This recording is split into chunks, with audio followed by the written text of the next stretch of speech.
Hey kids, this is the story of how God divided the Red Sea and saved the Israelites from being recaptured by Egypt. Now when Pharaoh had let the people go, God did not lead them by the way of the land of the Philistines, even though it was near. For God said, these people might change their minds when they see war and return to Egypt. So God led the people around by the way of the wilderness to the Red Sea, and the sons of Israel went up in martial array from the land of Egypt. And Moses took the bones of Joseph with him, for he had made the sons of Israel solemnly swear, saying, God will surely take care of you, and you shall carry my bones from here with you. Then they set out from Succoth and camped in Ethan on the edge of the wilderness. And the Lord was going before them in a pillar of cloud by day to lead them on the way, and a pillar of fire by night to give them light, that they might travel by day and by night. He did not take the pillar of cloud by day, nor the pillar of fire by night from before the people. Now the Lord spoke to Moses, saying, Tell the sons of Israel to turn back and camp in front of Baal-zephon, opposite by the sea. For Pharaoh will say of the sons of Israel, They are wandering aimlessly in the land. The wilderness has shut them in. Thus I will harden Pharaoh's heart, and he will chase after them. And I will be honored through Pharaoh and all his army, and the Egyptians will know that I am the Lord. When the king of Egypt was told that the people had fled, Pharaoh and his servants had a change of heart toward the people, and they said, What is this we have done, that we have let Israel go from serving us? So he made his chariot ready and took his people with him, and he took 600 select chariots, and all the other chariots of Egypt with officers over all of them. And the Lord hardened the heart of Pharaoh, king of Egypt, and he chased after the sons of Israel, as the sons of Israel were going out boldly. And the Egyptians chased them with all the horses and chariots of Pharaoh, his horsemen and his army, and they overtook them camping by the sea. And as Pharaoh drew near, the sons of Israel looked, and behold, the Egyptians were marching after them, and they became very frightened. So the sons of Israel cried out to the Lord.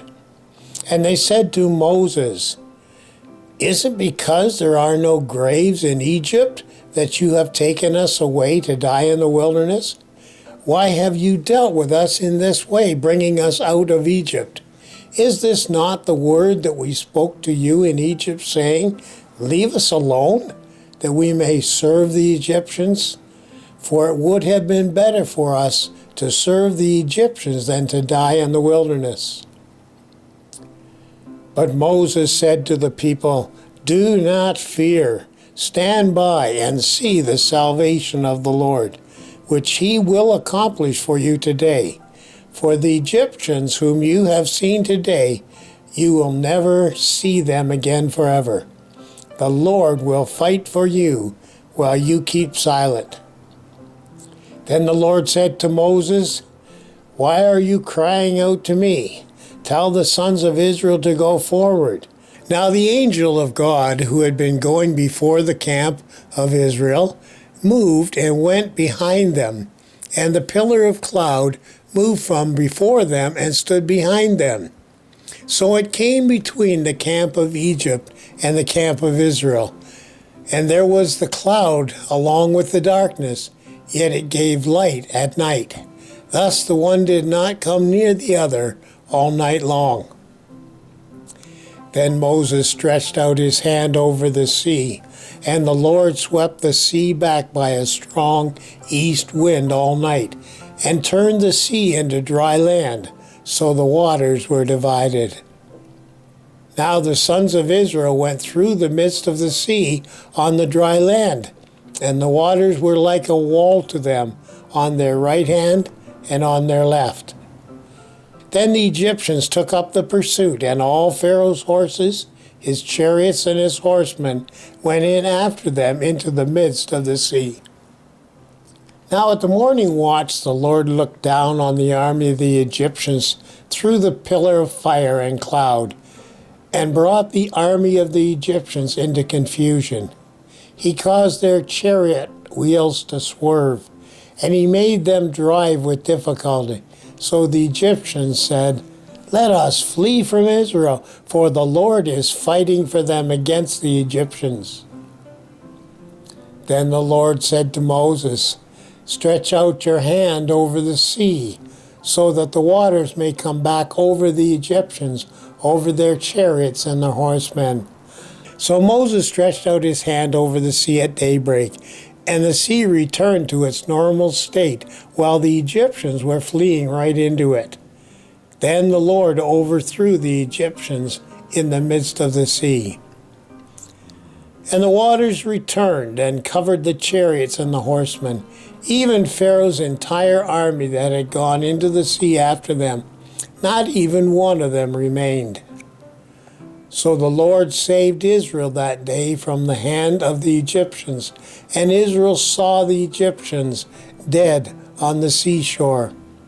And when Israel saw the great power which the Lord had used against the Egyptians, the people feared the Lord, and they believed in the Lord and in his servant Moses.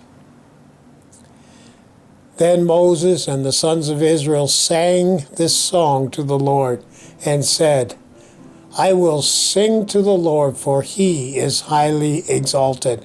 The horse and its rider he has hurled into the sea.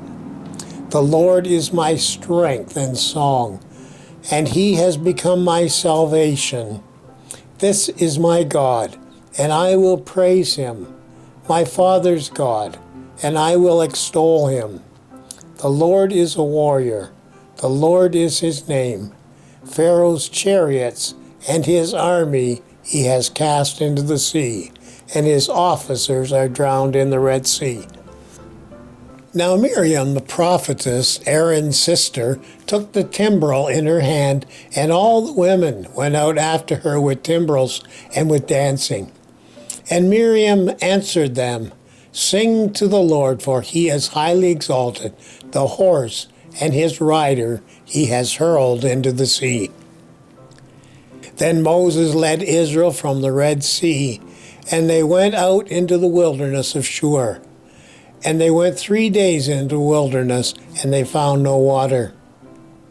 When they came to Marah, they could not drink the waters, for they were bitter. Therefore they named it Marah. So the people grumbled at Moses, saying, "What shall we drink?" Then he cried out to the Lord, and the Lord showed him a tree, and he threw it into the waters, and the waters became sweet.